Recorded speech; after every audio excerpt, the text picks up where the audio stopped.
So I will just touch on three things that I feel like we need to ensure that people that come up from this technical skill, technical training, they have the skill for today's environment of the workplace. I think the first thing would be adding a bit of digital layer, like I said. The second thing for a person with disability would be making it very accessible, because there is one thing about saying, oh, let them go and learn these skills, let them go and learn this vocation. But is the places accessible? For a person, for example, for a person with hearing impairment, if is learning sewing or anything or different things, like, is the environment inclusive? Are they interpreters? Because you can, even if the person can lip read, you cannot just focus on that alone. They also need to be carried along as well. So making our centers where we have the vocational training accessible, where we have screen readers, we have interpreters, we have reasonable accommodation like ramps where people with wheelchair can actually use. That, I think that is actually a very nice thing to actually put into consideration. Another thing that I think we should look at when it comes to vocational training is it's not just about getting the vocational training, it's also about how many of this training is translated into employment or even into earning, because that is actually what we are looking for. So I think first thing we should look at is let us get the data. In the past 3 years, how many people have gone through the vocational training per centers, and how many people have been able to get employment, or how many people have been able to actually earn with these vocational skills that they've gotten? So if we can get those details, then we can channel it to know where are the loopholes that actually can be fixed, so that when people come out from this vocational training, they don't only have the skill, but they have the skill sets, and they also have added a layer of digitalization to it as well, to be able to be relevant or to be able to exchange value in today's economy.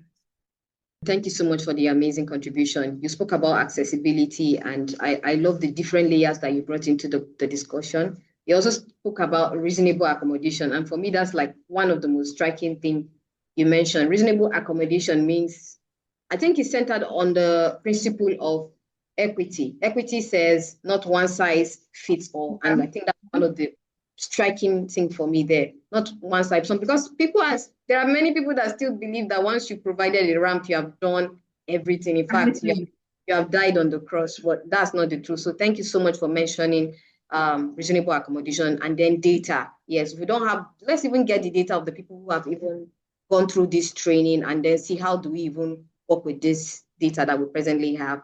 Thank you so much for your contribution. So moving on to number 2, this particular question focuses on recruitment to retention. And I know it's something that you're very, very vast in. How to create, yes, inclusive workplaces. So now we've had cases where qualified persons with disabilities, I'm very, very intentional about my words here. Qualified persons with disabilities, they will apply for a job and still not get the job. And this keeps repeating itself constantly. I know we're speaking about inclusive employment, but something happened to somebody, a female with disability, a few days ago. She actually tagged this airline. It's not up to a week or no more than a week. She went to this airline and they treated her badly simply because she's a person with disabilities. Presently, this matter is being taken up very, very seriously. They even told her that she was lying, that she is deaf. And that is super. I don't even know how to put it. That's like ableism, right? You look at somebody, and because they have an invisible disability, you are quick to dismiss them and tell them that they are lying. Anyways, I already have no doubt that matter will be handled very, very seriously. However, for the purpose of inclusive employment, now, how does the access to work scheme framework support reasonable accommodation in the workplace? And then what protections and remedies are available to persons with disabilities who experience discrimination during recruitment or job interviews? All right, thank you. So when we talk about recruitment, there's just a lot. We can actually stay on this topic for the whole day. But one thing I would like to say is when it comes to recruitment, there's not a lot of awareness. And Mm, this is not just on the companies that are recruiting, but is also on the society as a large. I think it's a partnership that has to go hand in hand between the government and also the private sectors as well. None of these entities can actually do this alone. And we need to start very early because I've also been part of conversations where people have come to say, oh, I was discriminated against, and you will know that fully well this person have gone through this process. They are very qualified for this particular role, but at the end of the day, because they either disclosed or they realized that, oh, the person with disability, they didn't get the job. And you can see the frustration, you can see the pain in their faces. I think the first thing I would say is, as a society, we need to do better when it comes to awareness. And also, as a workforce, we need to do better. We need to start when it comes to recruitment, we need to start from how is this recruitment being publicized? Is it publicized in the place where it's very accessible that anybody, regardless of what disability they have, can actually apply if they feel qualified for the role? We should start from there first because you see a lot of times in Nigeria, we have policies when it comes to inclusive employment. We have policies everywhere. It's not about the policy. It's about, is this policy even working? Is it being implemented? And who is even checking if it's being implemented? So when I go to organizations, I'm like, I don't want to see your policy. I want to see that in the past 5 years, give me a data. How many people you've been running for 20 years? How many people with disability have applied to your organization? Bring out the data, don't just show me the policies. How many people, if you tell me that nobody in the past 20 years you've been in existence, nobody with disability has applied into your organization, then there's something wrong with your application system. So you need to look into it as an organization. And this is where I think that the government needs to work with the HR organizations that we have in Nigeria and ensure that they understand what it means to have inclusive recruitment. Not only having it as a policy that just sits in the shelf in the organization that when it comes to audit, you're like, oh, I have it. But actually, do you know how it really works? Do you know what it takes? Do you know you I say, well, another thing I see in Nigeria is a lot of people just say, oh, I know what it means to have to be inclusive when it comes to, but you don't know. You just read about it, but you don't have the experience. You don't understand what it takes to have an inclusive employment. So at the end of the day, this is something that the government needs to work hand in hand with private sectors and ensure that actually we don't just have policies sitting on the shelf, but we actually have data that back this policy up. So if you're an organization and you're telling me that in the past 20 years, you cannot even show me that there are 5 people with disability who has applied. And it's not only in the application. How many of these has actually gone from the first stage to the second stage? And how many of these people are actually in your organization at this present time that we're speaking? And not only being in your organization, but how many of these people have been in your organization and you have promoted up the rank? Because you also have organizations who will just want to meet their quota by saying, oh, we are very accessible, we do inclusive employment, and then you just employ one or two people with disabilities. But at the end of the day, you just leave them at that position where they are for the next 15 or 30 years. They are still in that position they came in. But at the end of the day, there are so much biases when it comes to inclusive employment in Nigeria that we need to look at. And this is not something that we can just do by ourselves. It's things that we have to do when we collaborate together. And when it comes to the agency that has to do with, I'm forgetting, sorry, what did you, the AS,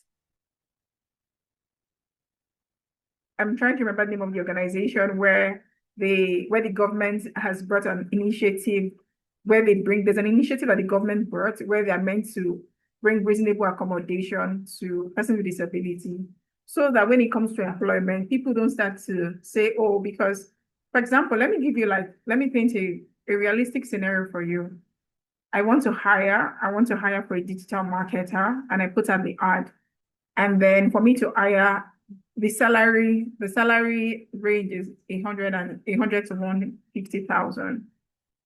Also, another thing that employers are looking at is if I hire persons with disability, I also need to ensure that a lot of softwares, because these softwares too are, they cost a bit of money to get. I also need to get these softwares for them to be able to, so that's like reasonable accommodation. But there is a way that the government can actually partner with this organization where they can give this reasonable accommodation to persons with disability, so that it also allows the private sectors to be willing, not even willing, but to be able to re recruit and hire persons with disability. And when it comes to discrimination, I've seen a lot of time people have talked about, oh, discrimination. They're actually, there is an act that was enacted in 2018, which is the Act for Persons with Disability. And we have organizations that actually, that if a person with disability, I think first of all, there is not so much awareness that there is even a body where persons with disability can actually go and report when they're being discriminated against. So the awareness is both on the recruiters, and also in the communities as well. We need to raise awareness. If you ever face this, you don't have to face this alone. There is a right, you have a right to employment. So far, you have the skill set, you have a right, and you have a right not to be discriminated against. So there is a National Commission for Persons with Disability that people can actually report these cases to, and they will take it up. The issue is that people are afraid of reporting, people are afraid of coming out to speak. So there's a lot of, I don't know the word to use when it comes to reporting, that a lot of people are afraid of. They're afraid of, oh, what will happen? What kind of repercussion will I actually? And I understand that it's not their fault, but we need to be able to teach them about advocacy. So, for example, the Weekend Work, where I currently volunteer for, and we actually teach them a course called advocacy, and not only advocacy, but we teach them about their rights. We have the rights, and we also have a right for person with disability, where when you talk about these rights, then you realize that a lot of people don't even know their rights in Nigeria. That is actually where the problem is stemming from. And because you don't know your rights, you can't actually even know when you are being discriminated against, because one thing is knowing and one thing is knowing when you're being discriminated. But when you don't know that is even your right, then you just feel like, oh, because I'm a person with disability and I didn't get this, maybe it's just how society, but you actually have a right as a person with disability. So there are organizations that actually, like I said, the National Commission for Persons with Disability is a right channel for you to report to. So if anybody ever face any form of discrimination when it comes to recruitment, please reach out to them, and then they will take it up from there. Thank you so much. Thank you so much. I wish I could show you my book. I just kept writing and writing and writing. Thank you so much for highlighting the principle of reasonable accommodation again. It's one of the principles that really ensure inclusive employment for persons with disabilities. And it was beautiful that you mentioned that there should be awareness to the recruiters and to also the community of persons with disabilities. And it's beautiful to see that you have been part of the training for advocacy, and that persons with disabilities need to know their rights, and for mentioning the need to report. And what you said about reporting is true. In Nigeria, most people do not feel the need to report. They are afraid, like the word you used, you said afraid to report, and that's just the truth. And I think there's something that needs to be done about that. There's a reason why people are afraid to report. It looks like the justice system in Nigeria takes forever. How can somebody, let's just digress a bit, somebody who killed somebody is still alive and breathing 5-10 years later? Person is even moving freely, has not even been remanded in prison. I think we need to tighten our legal system. When people begin to see that our legal system is very strong, that when someone is reported and the matter is investigated and that person is found guilty, like in this case now, of discriminating against a person with disability and not giving them a job that they are qualified for. Ming, thank you so much. I think the first part of your discussion was just saying, show us data, like show us data. And lots of organizations, when you go to meet them and you say, do you have policy for this? They'll just go and bring for you one document. They will not even wait for you to land saying, do you have so policy? It's like they are using that as a bragging right. And I wanted you to say thank you for mentioning that. See, if you're telling us, I'm not even interested in seeing this policy. Show me the data of persons with disabilities you have employed here 5 years ago. And not just don't even just show me the ones you have employed. Show me that they are meaningfully contributing to the system. Because you go to some places, they will tell you that we have them on our payroll, but those people do not even go to work every day. Just they are ticking the box. So we want them, as long as they are qualified, please hire the ones that are qualified to ensure that they can meaningfully contribute in your system. Don't hire based on tokenism and saying, okay, so that when they come, we'll just tell them we're doing the right thing here. Thank you so much for your amazing contribution. So moving on to our third question.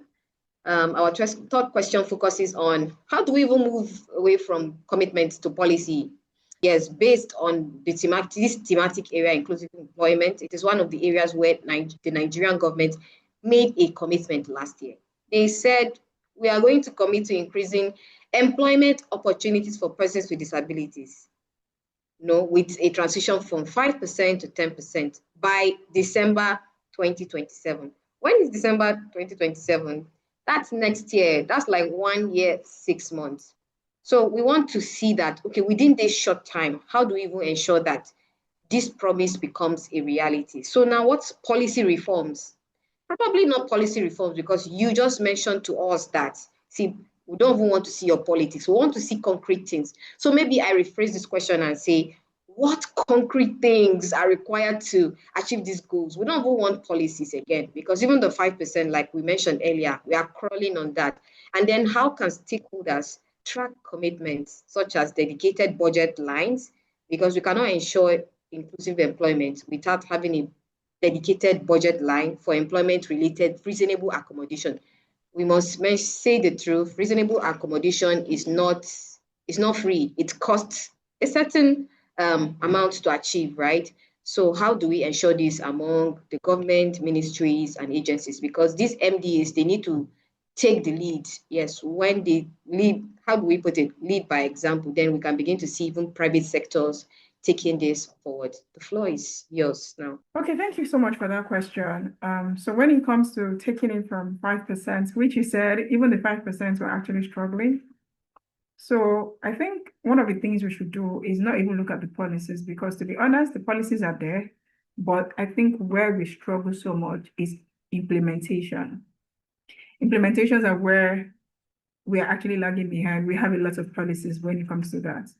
So I think, first of all, we need to ensure that every organization starts becoming transparent. So the government needs to start telling them to report.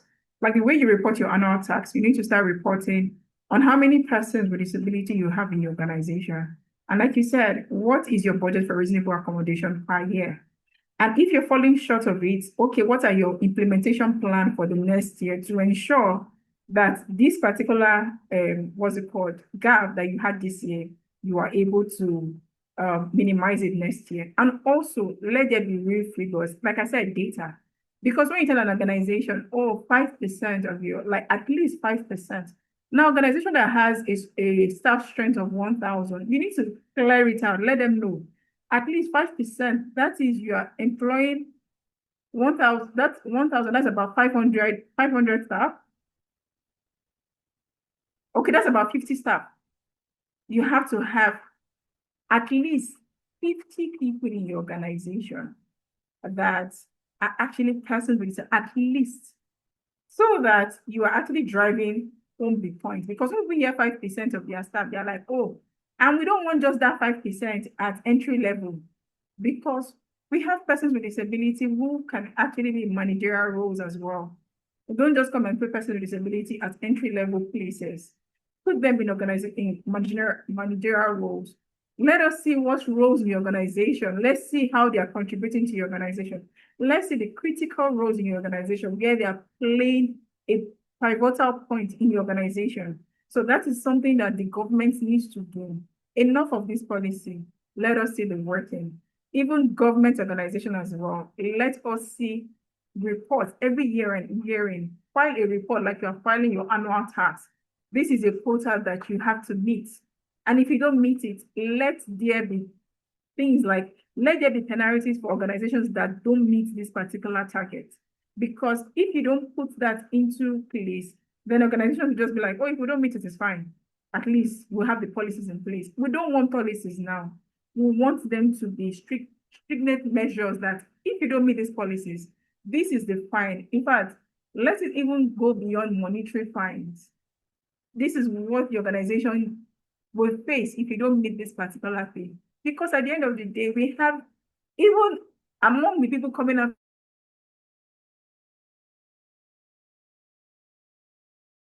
not ready, but at the end of the day, they don't have organizations to actually even contribute to. And this also contributes to it contributes to the financial issues we have in Nigeria. Because to be honest, when people get employment, they're actually going to, sorry, my internet is acting up a bit. They'll contribute to the GDP of the society as well. So we need to ensure that we go from just talking about having policies to actually implementation, and also having a roundtable discussion to say, okay, companies that are struggling to actually meet this quota, what is the problem? Let companies who have actually been able to meet this quota say, okay, if you're struggling this way, this is how we did it. When it comes to employment and when it comes to advertisement, let there be a centralized type of advertisement that is accessible, that every organization in Nigeria have to imbibe. Let it not be that company A, this is how company A is structuring the employment, this is how company B is structuring the employment. If it's inclusive, let it be inclusive. Let every organization have a one system of inclusive employment that they follow. Let it not be that it's just peculiar to each organization as it goes. Because if you make it peculiar to each organization, then that is where the problem is. Because every organization we actually do it based on what they feel is right. But it's not how you feel that is right, but it's how it's actually meant to be. So at the end of the day, let us go beyond just talking about and having policies. Let us go to the point where these policies are being implemented and they are actually organizations that follow up with this commitment that this organization has actually put out there. So I feel like that is what we should do. Thank you so much for your amazing contribution. I mean, this is such a beautiful perspective to look at this from. Approaching it like how we file our tax every year. I mean, we should approach it that way. It's going to really be very helpful. Then also working with, you said a benchmark. Yes, when you say 5%, we should not just even have 5%.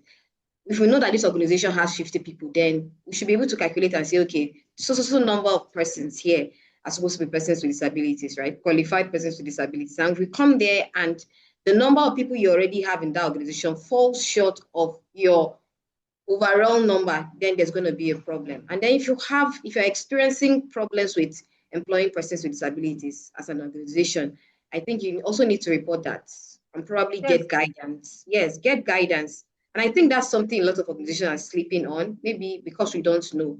But now, of course, we're going to amplify this. Yes, if you're having a problem, probably you even want to employ these persons with disabilities because there has been cases where organizations are even searching for qualified persons with disabilities and they can't find them. Yes, and then, of course, we need to start thinking of how to bridge that gap to ensure that, yes, the demand is matching the supply.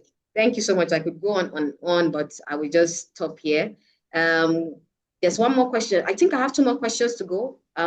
This question was to ensure that we are not leaving anyone behind. So, like we know that persons with invisible disabilities, meaning disabilities that cannot really be seen by looking at the person, like someone who is deaf, for example, you can't really see that that person has a disability, right? Or someone with albinism. So, and for like I mentioned, how that other woman was denied of entering that flight. I mean, that's already showing us the problems that exist. So if you can just maybe mention more specifically what the specific barriers that persons with albinism, for example, and other invisible disabilities, what kind of specific barriers do they face, when trying to get a job, or maybe they are even in the workplace? Yes, I think it's worthy to mention that some certain persons with disabilities are already employed, but they still face challenges, barriers, discrimination in the workplace. So this is what this question is about. Can you just lend in your voice? Okay, thank you so much. When it comes to, you see, there has to be a lot of awareness and sensitization that has to go hand in hand when it comes to awareness about persons with disability, because I think an average Nigerian, when you talk about persons with disability, they're always looking out for the physical people who have physical disability, like people with wheelchair, people who are visually impaired and all that. But there's also people that we don't cater for, and there are people with invisible disability. But I'm going to speak to it because there are two separate things: people with albinism and people with invisible disability. In the Nigerian context, they don't see people with albinism as a disability. Let's even start off with that.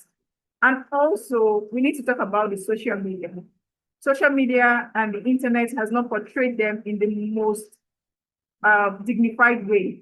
So you see them when it comes to skit making, when it comes to, so at the end of the day, people have this in quote and unquote bias that persons with albinism have maybe lower intellect capacity because of how they are being portrayed. Even our Nollywood is not doing so well with us because of the kind of roles and characters that they give them to play. So before we know it, people have already formed a mindset about them.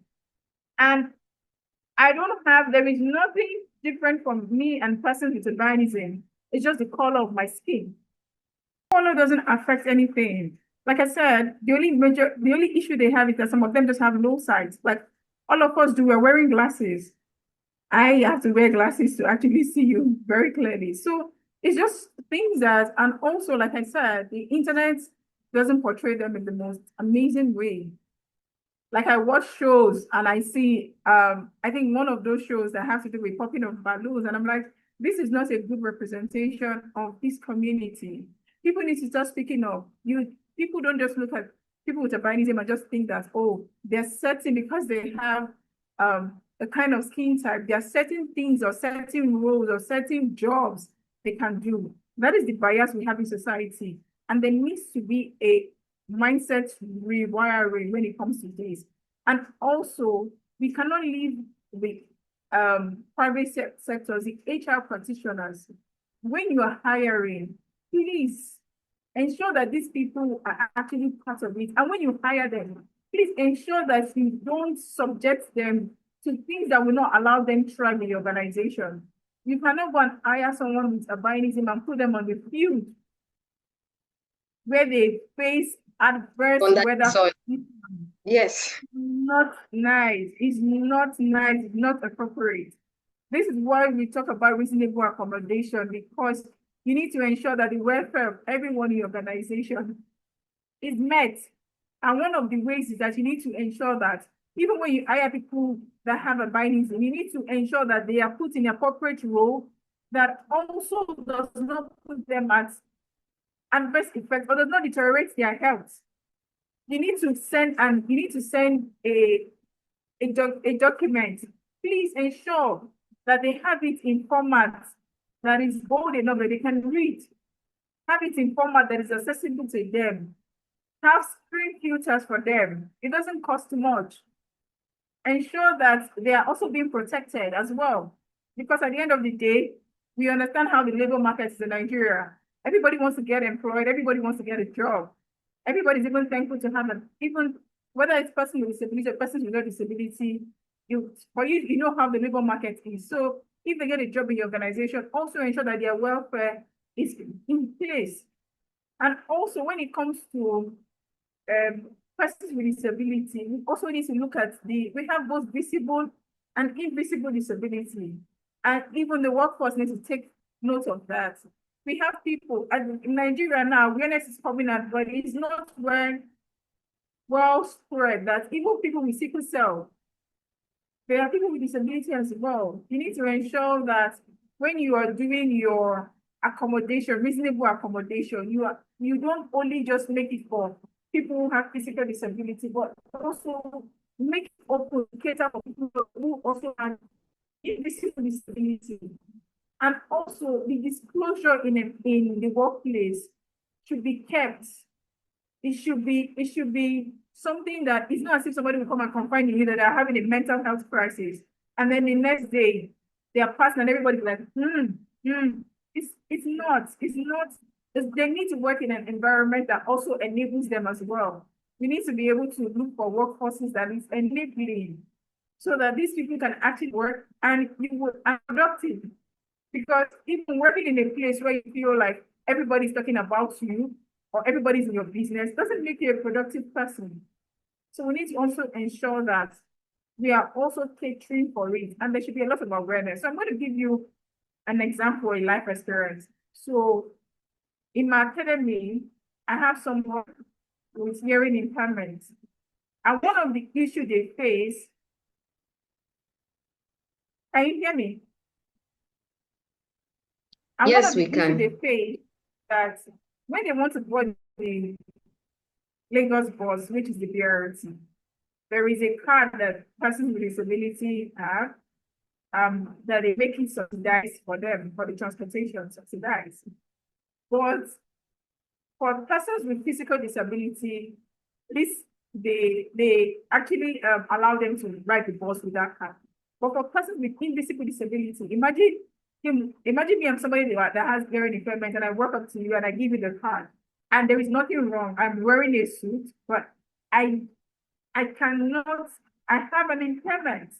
And then they're saying, oh yeah, say A, say B. So it's very discriminatory.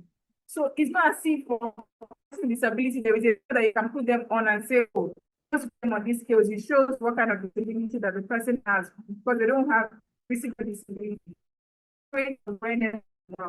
We need to create awareness for the transportation company. We need to create awareness in the environment. We need to create awareness in the workplace. Also ensure that in the work organization, let there be things like extra, for you to make an environment accessible. So if people want to take like extra classes, or maybe they want to learn interpreter, if they want to be able to, because of they have people with hearing impairment, they want to be able to make it inclusive. Like for myself, to be honest with you, because I'm person with disability, and I train diverse disability group. And part of it is I also get to have one-on-one conversations with people with hearing impairment. So I am learning sign language as well. So that's one of the ways that organizations can also adopt that model.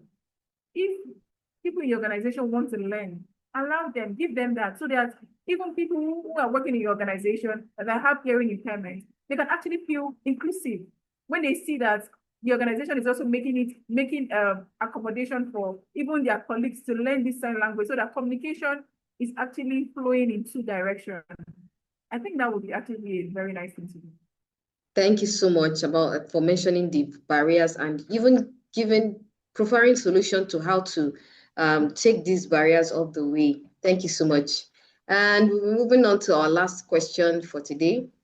Our last question, I believe we should be able to complete it in 5 minutes, because just like I've learned from you, we are tired of policies. We just want to see the concrete stuff. We want to see implementation, right? So if you could secure 3 immediate actions, yes, moving away from policy, if you could secure 3 immediate actions from government, employers, maybe development partners, OPDs, to accelerate inclusive employment in Nigeria, what will they be, and how should we measure the progress? Those 3 things you would like to see as actions from government, employers, and the rest. First of all, I cannot overemphasize there should be awareness. There should be a lot of awareness in the workplace about disability, inclusive employment as well. And this cannot be done solely by the government. These can only be done in partnership. So there has to be a collaboration between the public sector and the private sector together to be able to make this work. If we're talking about inclusive employment, they both have to work in hand. Secondly, they need to be reasonable accommodation for persons with disability. Reasonable accommodation has to be in place.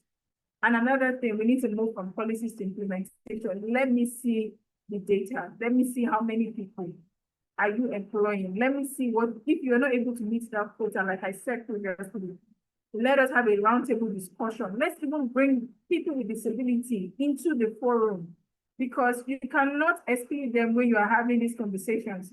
You need to bring them so they also educate this organization on what they can do to also be able to make it inclusive for them as well. You can't take away the principal people who we are actually looking for these solutions for. So you need to put them into the board. When you're having your board meeting, when you're having your policy and implementation meeting, they have to be people with disability in the conversation as well, because they're the only ones that can tell you how you can meet them and how you can be inclusive. Because you as an organization can feel like you're inclusive because you have maybe you have a policy, but go beyond the policy. How do they feel? When they go on these interviews, how do you make them feel? Are your portals accessible to them as well? So we need to bring them to this conversation. And also, companies are not able to meet their quotas.